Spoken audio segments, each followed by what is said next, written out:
काय आहे महाराष्ट्राचं काय कसं राहील? तुम्ही म्हणता की भाजप खूप पैसा वापरत आहे आणि वाटत आहे. पैसा आहेच तर मग काय लुटलंच आहे ना भाजपनं नोटाबंदीमध्ये काय कशात लुटलं नाही सांगा बरं. असं एखादं उदाहरण सांगा का ज्या भाजप पैसा नाही खात. बावनकुळेच्या किती खदानी आहे आणि त्याच्यावर किती त्याचे ट्रक चालते जगदंबा ट्रॅव्हल्सच्या कंपनीचे ते पहा ना थोडस. कार्यकर्त्याला पैसाही द्यायचा नाही तिकीटही द्यायचे नाही आणि चालव तुम्ही आम्ही पाहतोय प्रभू रामचंद्राच्या नावानं मत मागायचे. इथं औतकर नावाचा कार्यकर्ता तेली समाजाचा काय तुम्ही तिकीट दिली नाही? 40 वर्षापासून तो तिथं काम करत होता आणि तो पैशावाले तिकीट देत आहे.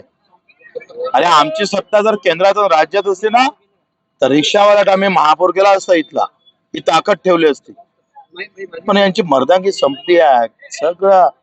हे मी सांगतो ना एक दिवस प्रभू रामचंद्राचा धनुष्य घेऊन यांच्याच खोपडीत घालणार आहे लोक. हिंदूच घालणार बरं. अशी वाईट अवस्था आहे का लोकांना भाजप म्हटलं का लोक असे मारणार का बस सोडणारच नाही. हो तुम्ही बावनकुळेचं नाव घेतलं, आणखी कोणाकोणाचं काय काय आहे? तर पुराव्यासहित माझ्याजवळ बावनकुळेचे पुरावे आहे. बाकीचे भेटले का तुम्हाला सांगा. बरं, हे पुरावे कधी म्हणजे 16चा निकाल लागल्यानंतर तुम्ही हा जाहीर करू ना ते सगळे. म्हणजे बावनकुळे आता म्हणजे 16 नंतर एक्सपोज होतील? हा बिलकुल. चला यो. हो.